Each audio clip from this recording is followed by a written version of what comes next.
Hello बच्चों, चलिए इस प्रश्न को पढ़ते हैं। यदि 480 व्यक्ति वाले किसी नगर में 450 व्यक्ति हिंदी, 300 व्यक्ति अंग्रेजी और 200 व्यक्ति दोनों ही विषय पढ़ते हैं, तो दोनों में से कोई भी विषय नहीं पढ़ने वाले व्यक्तियों की संख्या।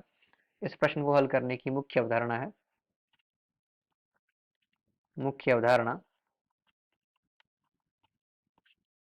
इस प्रश्न में हमें क्या करना है कि 840 कुल व्यक्ति हैं और 450 व्यक्ति जो है वो हिंदी को पढ़ते हैं और 300 व्यक्ति जो है वो अंग्रेजी को पढ़ते हैं। तो हमें क्या करना है कि कुल व्यक्तियों में से माइनस कर देना है जो इन दोनों विषयों को पढ़ते हैं व्यक्ति। दोनों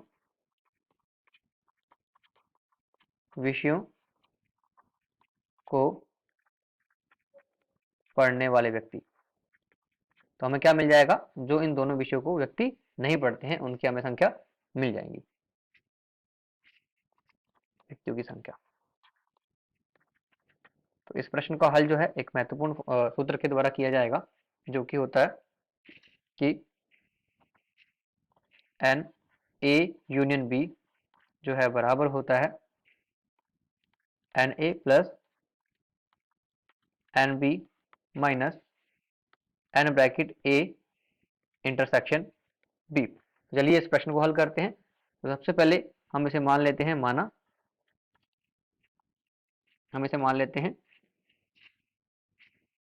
एन यू बराबर 840। मैं इसे एक यूनिवर्सल सेट मान रहा हूं, जिसे हम समष्टि समुच्चय कहते हैं। इसमें क्योंकि जो समष्टि समुच्चय होता है, प्रत्येक दिए गए समुच्चय के अधिक समुच्चय को हम समष्टि समुच्चय कहते हैं, क्योंकि इसी समुच्चय से जो है बाकी के समुच्चय बनने वाले हैं, इसलिए हमने इसको एन यू मान लिया। और जो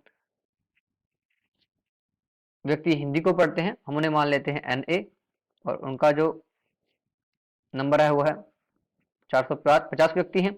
और जो अंग्रेजी को पढ़ते हैं वो 300 व्यक्ति हैं, उनको हमने एन बी मान लिया है। और अब हम यहाँ से, और हमें यहाँ दिया होगा अंग्रेजी और हिंदी दोनों को पढ़ने वाले कितने व्यक्ति हैं, 200 व्यक्ति हैं। एन ए इंटरसेक्शन बी, वो कितना हमारे पास 200 व्यक्ति हैं। तो अब हम इस सूत्र के द्वारा जो है ए यूनियन बी निकाल लेते हैं, और ए यूनियन बी हो जाएगा यहाँ पर N A union B. A union B से हमें क्या मिल जाएगा कि दोनों विषयों को पढ़ने वाले व्यक्तियों की संख्या में यहाँ से मिल जाएगी। यहाँ रखते हैं इनका मान, एन ए है प्लस एन बी है minus N A intersection B. तो यहाँ आप इनके मान रख देते हैं, और एन ए का मान है 450 प्लस, और एन बी का मान है 300 माइनस, और एन ए इंटरसेक्शन बी का मान है 200।